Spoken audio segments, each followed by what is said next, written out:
Cross-cultural negotiations. What is it? I want to ask a pretty complicated question right now.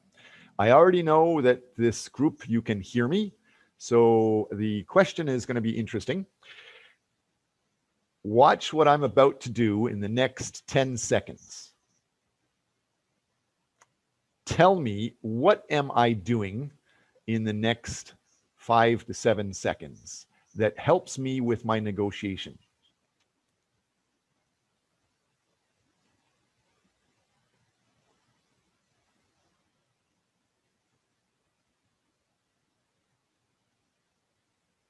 Okay. Anybody want bonus points? Speak up. Answer the question. What did I just do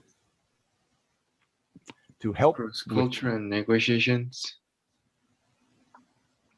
I heard somebody say something, but I didn't actually hear it. You only spoke 1 or 2 words. Can you explain what you were trying to say, whoever said that? So you are talking about the cross-cultural negotiations and communications. So yes, but let me try something a little different. How about we just go to a crazy slide? Now I'm going to do it again. I am about to do something to help my negotiation abilities. What am I doing? Ready? 5 seconds.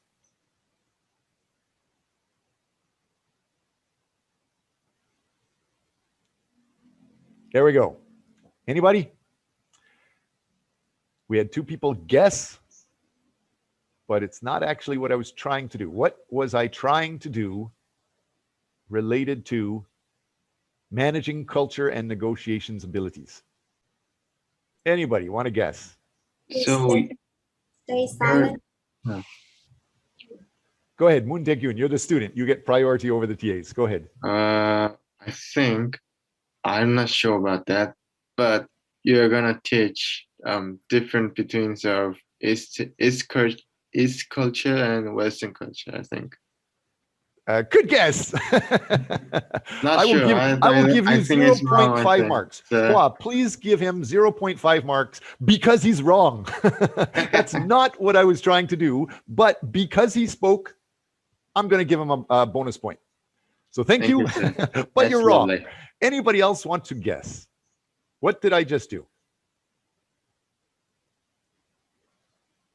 You can get marks for being wrong. Come on. Just simple, changing slides. Good guess again, but no, that's not my point. How about you, Jung, Woo-jung? You look like your puppy dog died or something. You look very sad. So I'm going to involve you in communications. Can you guess, what did I do in those 5 to 10 special seconds that was teaching negotiation skills?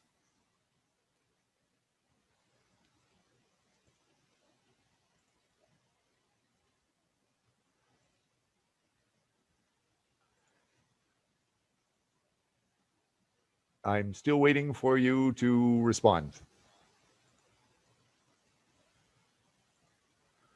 And as you can see here, all of these details. Go ahead. I think understanding other culture and negotiation middle point to both country. Yeah. Good guess, but no. Can we get somebody else to try guessing? Let's turn this into a game. I will, if you want, I'll do it again. You ready? I'm going to teach something that's very important about negotiation and managing cultures with negotiation. You ready? 5 seconds. Ready, get set, go. Professor, I want to tell your teacher. I think negotiation with other countries like trade, things like trade to beliefs or attitude, but they need it, but it's not unvisible. What I think you're saying is some tools with negotiation are not visible. Okay, good. Whoever said that, Hua, please give whoever said that 0.5 marks. They're not exactly correct, but they're getting close. Maybe they read the PPT. Everybody knows that every week we go through, we have a PPT that I teach, and then students can teach something. Jung Woo-won is supposed to be teaching some sort of topic today, but we also have an article that talks about teaching this main topic, and we have videos that teach the main topic, and students can also be presenting other things. But what I'm teaching related to communications with negotiations is here again. I'm going to do it one more time. Ready? 5, 3, 2, 1, go. Professor? Mm-hmm. Professor? Somebody said professor twice. I don't know why you like the word professor. Talk, damn it. Maybe different types, different situations in negotiation when maybe meeting with other people with other culture. I don't know what you're trying to say. Once. Okay, so how did I teach that in my 5 seconds? Just showing meaningless slides. by show meaningless slide. Oh my God, he's insulting me. It's a good try, but and because he's kind of insulting me, saying my slides are meaningless, I'll give you 0.5 marks too. So Hua, give Lee Chang-hyun 0.5 marks, but he's wrong, even though he's insulting me. No, I'm trying to teach something important that you can use to help your future. Everyone negotiates every day. Some days you have small negotiations, some days you have big negotiations. Today, this week, and next week, every one of you will negotiate to try to get 30 marks from class. If you don't negotiate, if you don't try, if you stay quiet, hint, hint, if you stay quiet, you may get 0, but if you are proactive, you could get perfect. You need to manage yourself. So I used 5 seconds, about 3 or 4 different times, and I did something that helps my negotiation ability. I think we're all starting to pay attention now. And Yu-jung, she's not as sad anymore, so she's listening and smiling. So I'm going to do it one more time. I'm going to teach and show you one thing that helps you negotiate. Watch and observe and be proactive to share what you think I'm teaching when I do it. Ready? 3, 2, 1, start.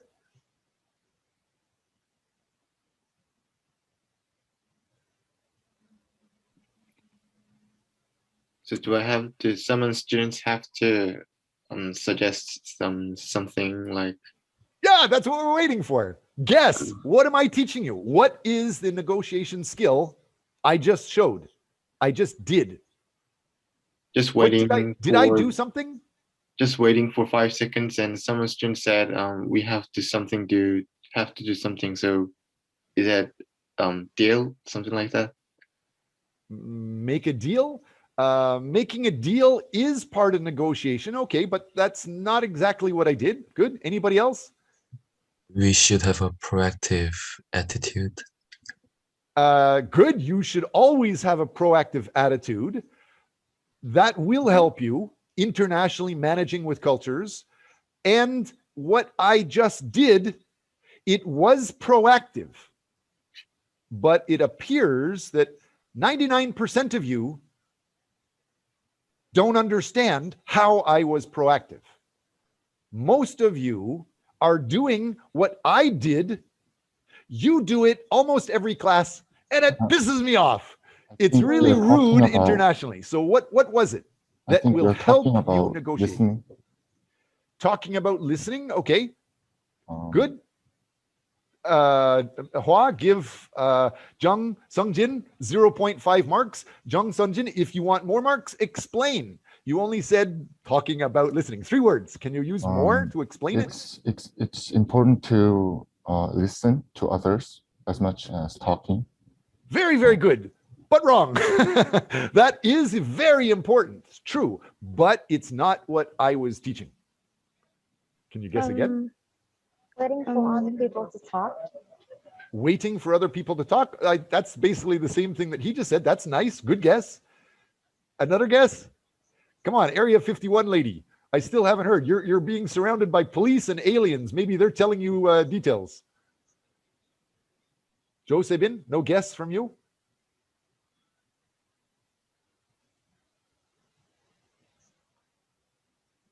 Did I do anything? Kwan, Nope. Junha, did I do anything in those 5 seconds? Let's make it easy. Just say yes or no. Open your mouth or nod your head. Yes or no. Did I do something during those 5 seconds? I'll do it again. Ready? While I'm waiting for this. Trying to negotiate about the time. Good guess. No. Yi Changhyun, did you see me do anything? Did I do anything during those 5 seconds? You made us nervous. Okay, good. That's an important part of it. I'm not trying to make you nervous. I'm trying to teach you something. How did I make you nervous? Making a time limit. By giving a time limit? Okay. Actually, I wasn't thinking about a time limit at all. Time limit's not really important at all. But a good guess. What else did I? Do you think I did anything else? So, Junso, did you see me do anything?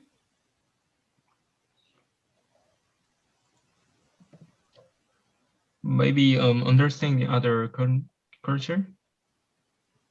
So you saw me understand you? How did you see me understand you?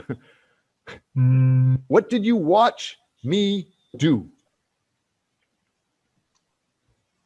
Did I do anything? Song Jihyun, what did you see me do? How many people, I'll make it super easy. Put up your hand if you think I did nothing. In my 5 seconds, so I see Jung Sungjin started to put up his hand. Nobody else? You either need to say I did something or I did nothing. So how many people think I did something? How many people think I did nothing?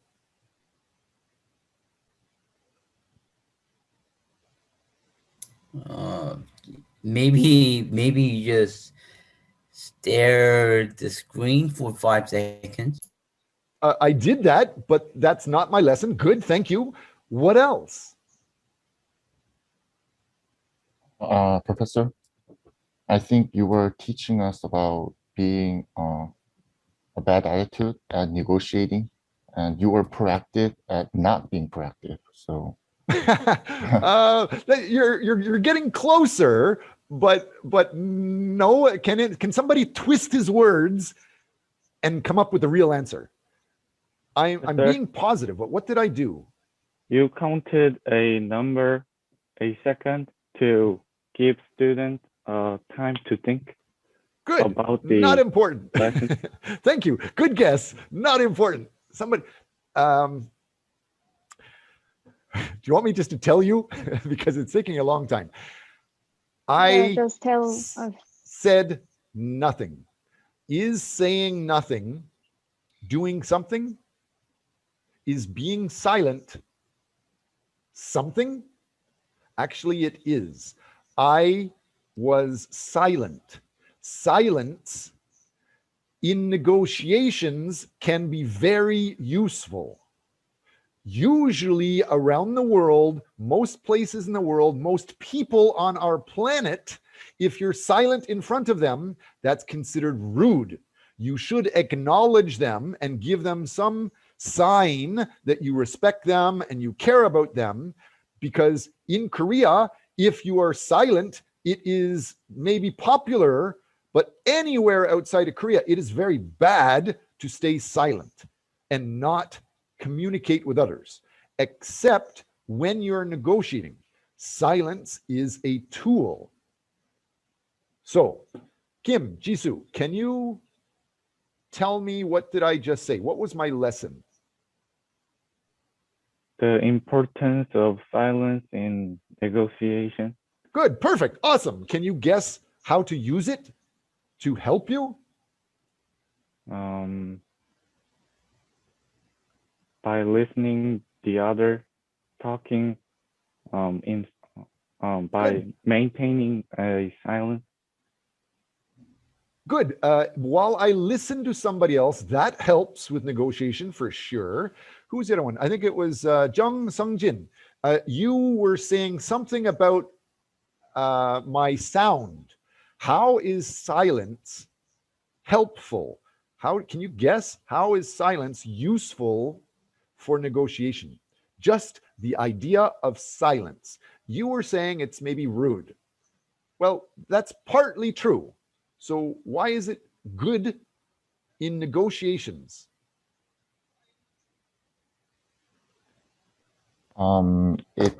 When others are talking, you can absorb their perspective, something like that. Okay, but in our class, nobody else was talking. I want you guys to talk nonstop, but nobody else was talking. And I was just silent, and yet that helped my negotiations. Do you want me to show you again? Since I've already kind of given you the answer, next week and this week, I can easily give you 30 marks for presenting your term paper. You need to present. If you don't manage your time, if you don't share your files in advance, you have to share a link to your files. And then after the rest of the class can view details, then you can present. If you don't do that before the end of week 7, you will lose 30 marks. At the same time, today, I'm just teaching about negotiations. You can still present today, because I promise you, we will run out of time next week, and some students will not have time to present next week. That means you will not get 30 marks. So the maximum you can get in class all semester is 70 marks, 70%. So if you want extra points, you could start talking about how to get the points now. You don't need to present your full term paper now.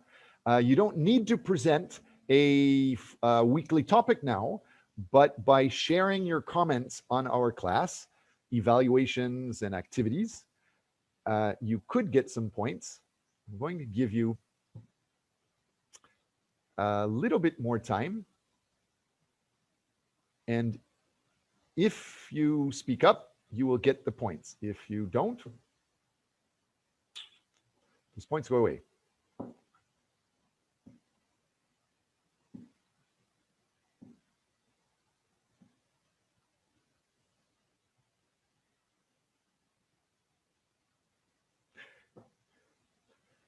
Jun, Bo-Yun, how do you feel when I talk to you and look at you, and then I keep looking, but I'm silent?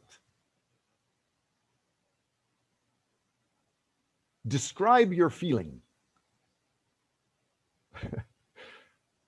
For example, describe what is 짜증나 in English.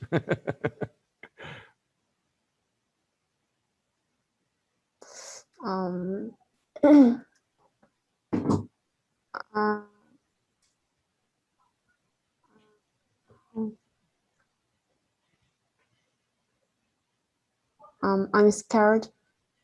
You're scared. Yeah. Okay. Is it because I'm a big scary guy? Or are you scared because of missing marks? Are you scared because I'm a mean professor? You do know that I can give you guys 20 extra bonus points just by arguing with me or fighting with me or doing anything with me. I'll just give you marks for trying. Is that scary? Yes. No, Really? no. I mistake. So, you feel uncomfortable, right? Silence can make the other person uncomfortable. And so when you are negotiating with somebody, if the other person is happy and the other person is comfortable, then they have strong negotiation power. But if the other person is uncomfortable, then they have less negotiation power. For example, if two people, can you see this? If two people are negotiating and this person is just trying to sell this, can you see it? The chocolate bar. If they're trying to sell this chocolate bar to this other person, and this person says, okay, how much? Bao niu or olmayo. And this person says $10 for this chocolate bar.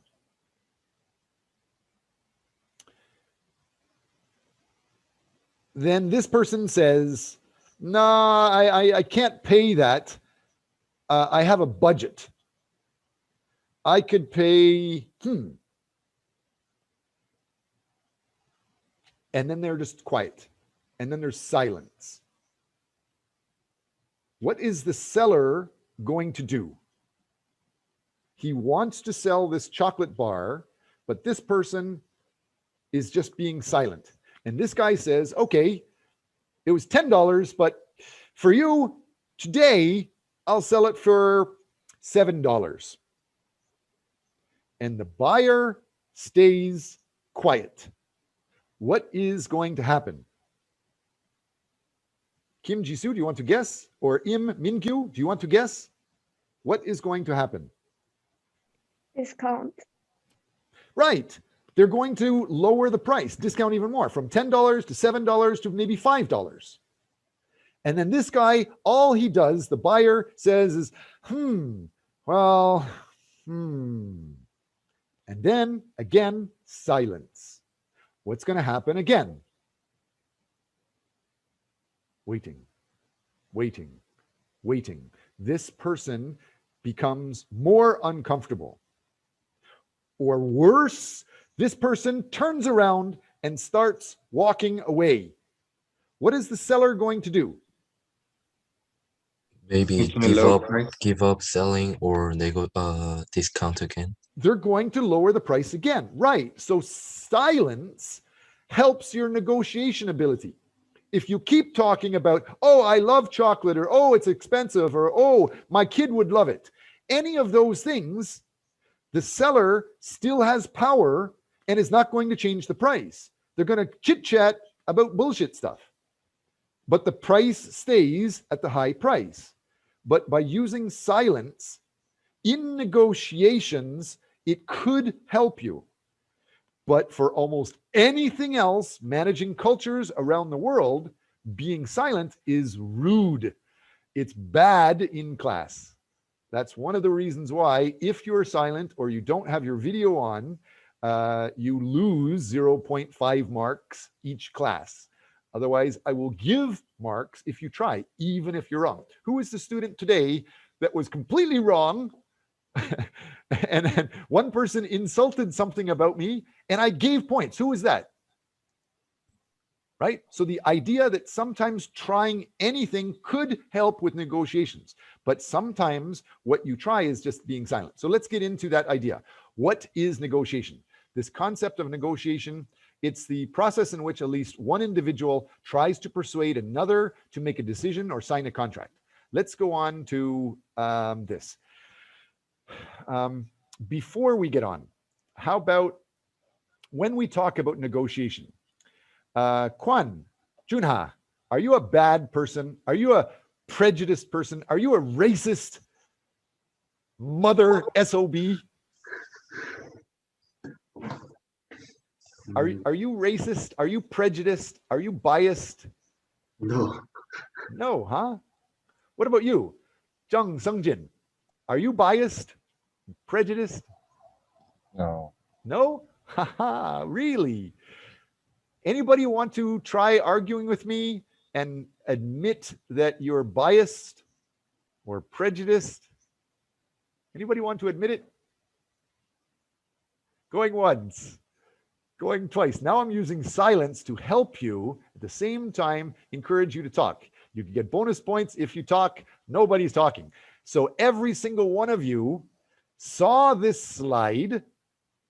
You had time to read this slide. This slide has been in our notes for a long time. You should have read this before class, but nobody admitted you have biases. Let me be clear. We are all biased. Everyone, it's natural to be biased. We are born super biased. We are born super prejudiced. It's just a fact of life. You are born and you only know one way. Your mother teaches you, or the doctor teaches you, your dad teaches you something.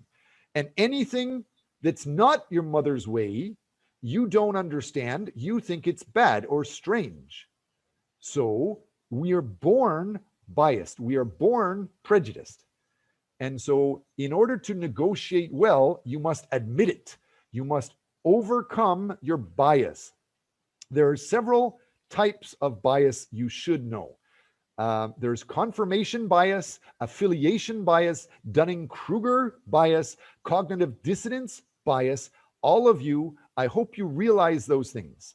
You guys think you're good students, you think you're polite in class, but you have biases because you're raised in a certain way. The international managing culture way might be different from what you think is okay. So confirmation bias means finding evidence to support your existing belief. Affiliation bias is associating things linked to your culture as better than things that aren't linked to your culture.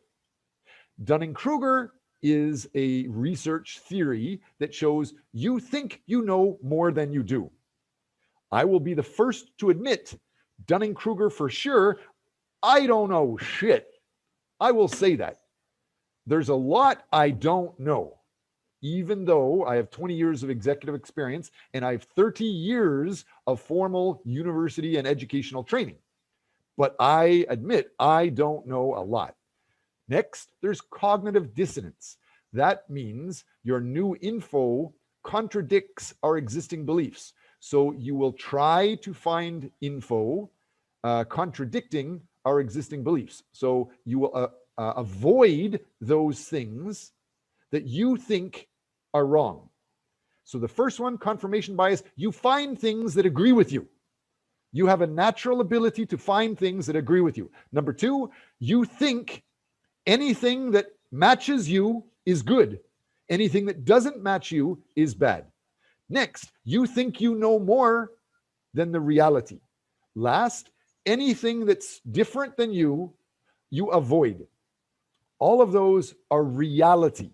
You must be aware of those to do better with negotiation. Start by understanding who you are, then seriously try hard to understand the other person, and then understand the big picture. Simple things like silence can change the negotiation outcome. So let's get into this video, and it talks about this. When you're negotiating, first of all, if anybody wants an extra 2 bonus points, tell me what this video is talking about. What is the summarize this in maybe 30 seconds or 1 minute? Anybody want bonus points? About ethnocentrism. Yes, ethnocentrism. that's not exactly, that's a characteristic, not a bias, but right after they talked about that, they described a bias. Anybody remember? Ethnocentrism is good. Bias. Sorry? They got on self, bias on self. Okay, but what is the name of the bias? You're getting closer. If you can explain more details of your self bias, or if you actually, it's a little bit off topic, but ethnocentrism or ethnocentric is so important. If you can explain what they mean, I'll give you the 0.5 points too. I'm looking for what is the name of the bias that they described in the video. Right next to the ethnocentrism. Going once, twice, sold. They talked about affiliation bias, the idea that you associate things linked to Korean culture as good and better than things that are associated with other culture. That is affiliation bias. Anything that's connected to you, you are comfortable with and you associate with okay. Things that you are not aware of and you're not comfortable with, you think that is probably strange or bad. So that is a bias. That is a prejudice. Everyone has prejudices. How you manage it is important. If you accept that you have problems, if you accept that you're prejudiced, if you accept that you have biases, then you can do better with negotiation. So take inventory of your biases, evaluate your sources of information, and speak out. Can somebody talk to me about why am I talking about evaluate your sources? What does that mean? And why should everyone in this class know this inside, outside, upside down, and backwards? Why do you have to be specialists in this? 0.5 points to describe why is it important for you and all of our classmates to understand how to evaluate your sources? Because knowing my there is a saying that when you there is a saying of the what is called the Chinese old saying that if you know yourself, you will win 100 battles, something like that.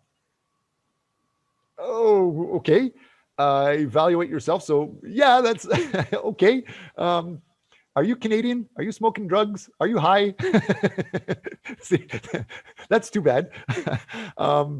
Evaluating your source. Yeah, okay. So I'm trying to find out what is the link between knowing yourself and knowing other people. Yeah, it kind of relates. Yeah. But the main lesson I teach almost every week. What do I teach you about your sources? What do you have to know to get 30 points, either this week or next week? Know what I don't know. That's hard to do. If you know what you don't know, then you know it. Anybody else? What do you have to know in class to graduate from this class? How many sources do you have to use to complete your term paper? 7. That's 7 for this week or next week. At the end of the semester, you need to have 10 sources, but it's not just any source. It's okay to use Facebook source. It's okay to use CNN. It's okay to use BBC, but those are not really reliable. You're supposed to have reliable sources. What is that lesson? Scopus, right. Why is Scopus important? Many people in the world don't know SCOPUS. So why is Scopus important? Reliable, and as you mentioned that BBC and CNN, like there's no neutral sources, so that's why you must use Scopus. Sort of, but the main thing that's important is this.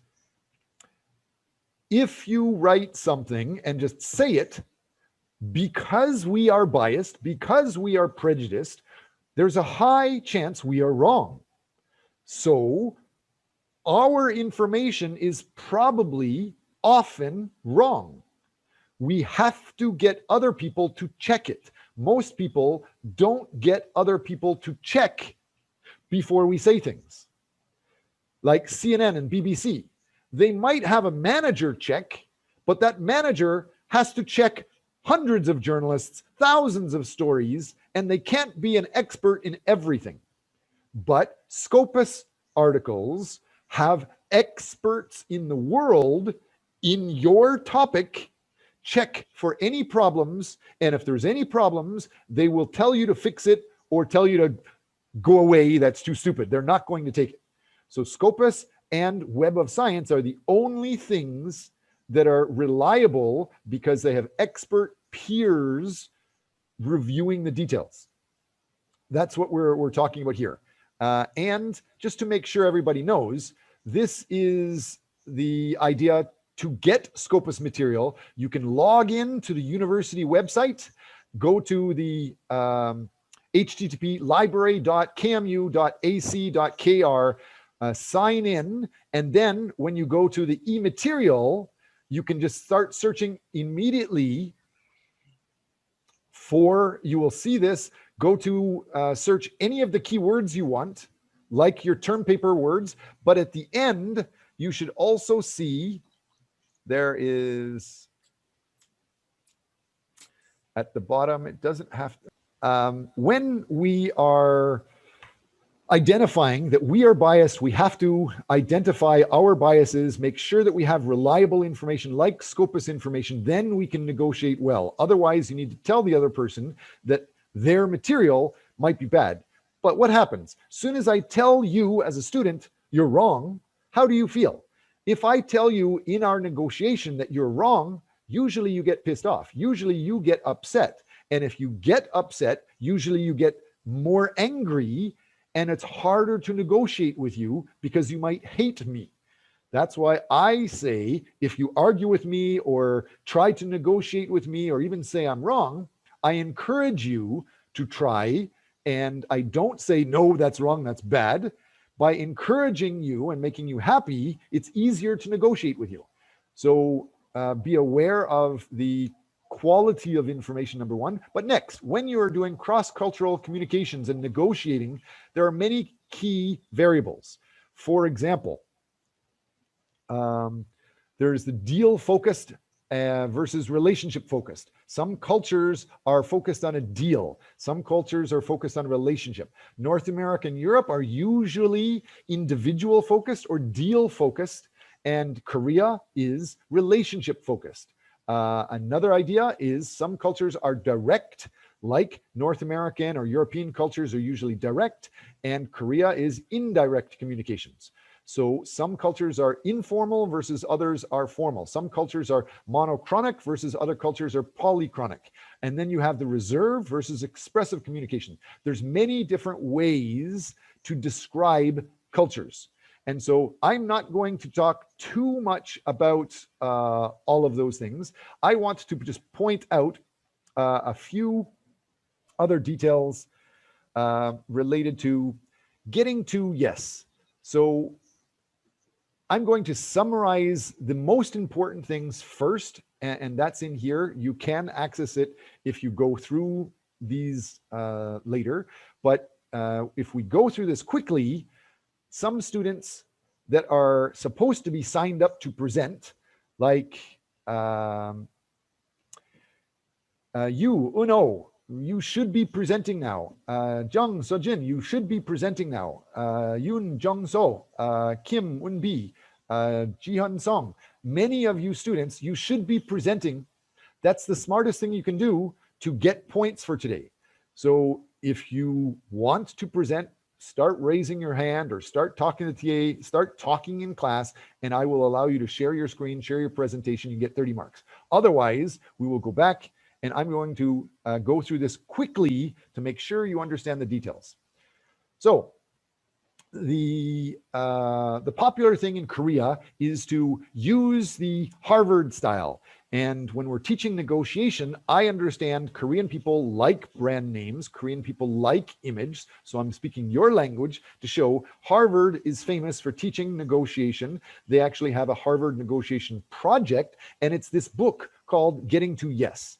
The name of the book, Getting to Yes, Negotiating Agreement Without Giving In, by these authors. This is a famous book. What does it say? It says there's many different ways to negotiate. What you should know, one of the most important things to know, is BATNA. BATNA means don't just think he can be right and he can win, or this person can be right or this person wins. It's not that. Try to think that there's other things to negotiate. There's best alternatives to this negotiating. Maybe you want this and the other person wants this, but make sure you know there's many things you could offer and many things they could offer. And the more you have, the more alternatives you have, the better chance that you're going to have mutual benefit and a better negotiation result. So BATNA stands for Best Alternative to a Negotiated Agreement. Always try to think about that. Always try to learn just your one first thing is biased. Your one first plan is probably prejudiced. Your one first idea all on your own is probably not great until you research and understand the other person very well. Once you understand their initial response, that's a decent start. Like you want a job, right? Jung Sung-jin and Jun Hye-rin, you want a job in a company. So you should understand about this company. Most students will just walk up to them after you graduate and say, here's my resume, can I have a job? And this person knows that there's millions or billions of people they could hire. They're going to think, why are you special? So you need to think, what are some other things they have that you could help with, work with, interact with, and what are some other things, rather than just say, here's my resume and I graduated, give me a job. Use things like, I am doing research with a group of people now. We have access to Scopus, very expensive, reliable information we could give you that you probably can't get on your own. The university pays millions of dollars to get this Scopus information. Just find that and give it to them. That alone is valuable. Or you could do more research after you learn he also wants this. He has to do this. This is part of his job. If you learn about those and start helping him, that will make a relationship with them, and you already have a working arrangement. So you already have a job. You're much better than anybody else applying for a job, even though you didn't graduate yet. That's why the class is set up this way. So think about best alternative to negotiated agreements. Next, separate the people from the problem. Because we're biased, because we're racist, because we're prejudiced naturally, you need to avoid just thinking about that other person because maybe you're biased. Just try to understand what is the negotiation situation. After you know the negotiation situation, then you don't just think about one thing, you think about many things that they could offer and many things you could offer. Maybe the main thing that you're looking for doesn't match, but these other things do. So separate the people from the problem. Next, understand substantive parts, a big part of negotiation is your interest. So the other part is your interpersonal relationship. You need to understand what the other person wants and make sure you control the relationship between them. Even though you want a job with a company, right now, maybe you don't have a relationship with them. But if you understand what substance can you give to them or can you use to help them, then you will have a relationship. You create your own relationship. You create your own substance. What is that? That's your class term paper. Do not wait until you're ready to graduate. We have 17 people that have just graduated this semester. They're still looking for jobs. Those people that do have jobs, most of them used class activities to develop connections with companies. That's why our class is designed so you develop a specialization paper and you present everything to us at the beginning, so you have research about the topic, and then in week 8 you can go talk to the company. Next, ideas related to negotiation. Again, the people problem or the relationship problem usually is a problem from one or more 3 basic categories. There's a perception problem, an emotion problem, or a communication problem. Like I talked about, silence. Sometimes students in Korea are silent, and you might think because of your bias, because of your culture, you are just being normal. But almost anywhere outside of Korea, being silent is rude. It's actually very bad. That's why I take points off to try to help you learn the international style. And emotion. Usually, if you get too emotional, you will lose your ability to do well in a negotiation. Anybody want to argue with me? Can anybody think, when is it okay to get or use emotion in a negotiation?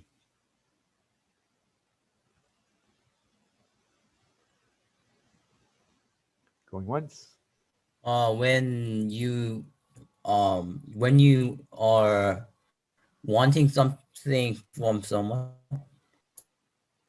Okay, when you're wanting something, you can use perception, you can use emotion, you can use communication if you want something, but how? How can you use emotion to help a negotiation? Or more general, how does emotion impact negotiations?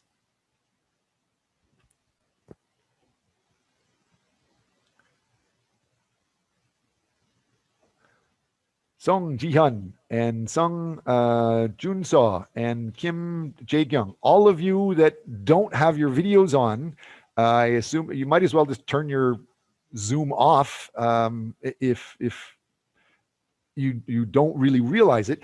If you are active with the video in class, then that's when you can get the participation details. So emotion, I'm not being emotional. You don't need to be emotional, but knowing emotion can impact the negotiation.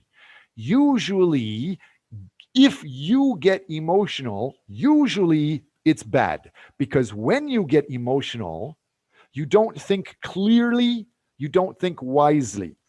But sometimes if I start yelling and screaming, why, hey, why do you guys do that? It will help me get the negotiation. It will help me win the negotiation by pretending, by acting emotional or upset or angry. Many professors at the university, they say professors need to yell at students and get angry at students and give students penalties if they don't do things in class. The chair of this program, if students don't have the video on in their class, they automatically don't get the attendance points. If you miss 30% of the class, you fail the class. And if you don't answer them, they actually make the whole class write out a paragraph of details many times. Are you interested in me doing that? Do you want me to give you penalties if people don't talk more in class? No. Good. Thank you for saying that. Talk more.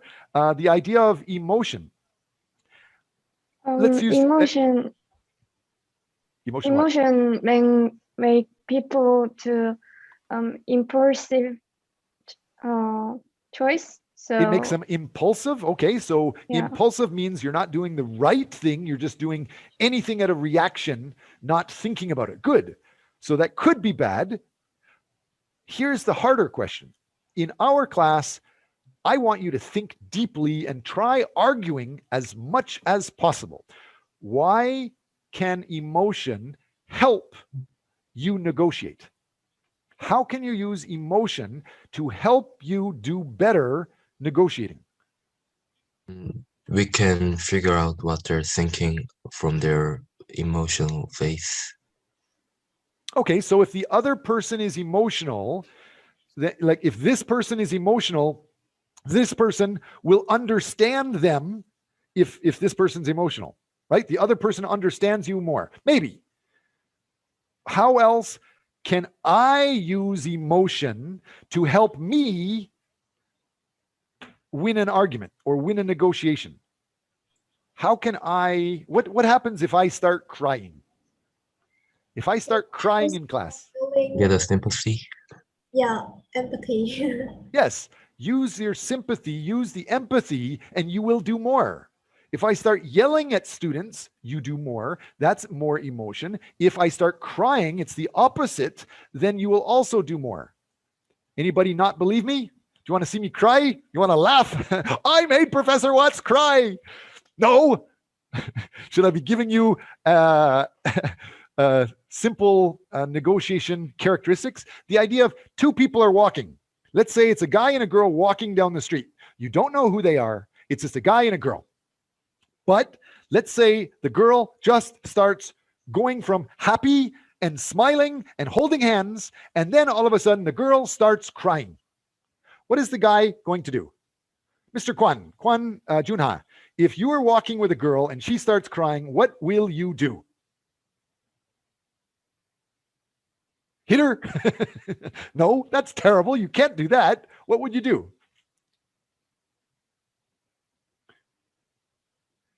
You will probably show her sympathy, right? You might buy her delicious food or candy, or you might give a flower to her to try to make her happier.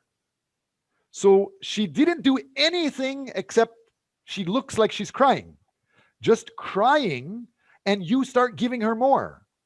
Same thing with guys. There could be two guys together, and one guy starts crying. The other guy will say, oh, what's the problem? Here, let me buy you a beer. So sometimes crying can help your negotiation abilities. But if you are emotional and not controlling your details and not controlling your brain and thinking negotiation abilities, then it's bad for you. So sometimes emotion can help you. Sometimes negotiation is hurtful for you. Same thing. Make sure you understand the perception. Next, the idea of focus on the interests, not the positions. We already started talking about that. Don't just think this guy is from Canada or this guy's from China, so he must think this. Make sure you understand what exactly are their interests. Do the research. Next, make sure you understand the most powerful interests relate to the basic fundamental human needs. So the human needs are security, economic well-being, sense of belonging, recognition, and control over your lives. These type of things you must be aware of because they strongly impact your negotiation abilities. Next, the third big rule for negotiation is mutual options for mutual gain. Like the BATNA, make sure you understand that there are 4 obstacles which you must overcome. Don't make a premature judgment. Don't just search for one answer. Don't assume that you can only get 100 marks in class. Don't assume that there's just a fixed pie. And if you think that solving their problem is their problem alone, that is a problem. So if you have any questions about these, because they are confusing, please ask. I'm just going to fly through some of these things and then make sure you understand the basics. Next, another rule for the getting to yes is to insist on objective criteria. So there's 3 basic points to remember. Frame each negotiation issue as a mutual search for something objective, and be reasonable and open to reason as to which standards should be used and how they should be applied.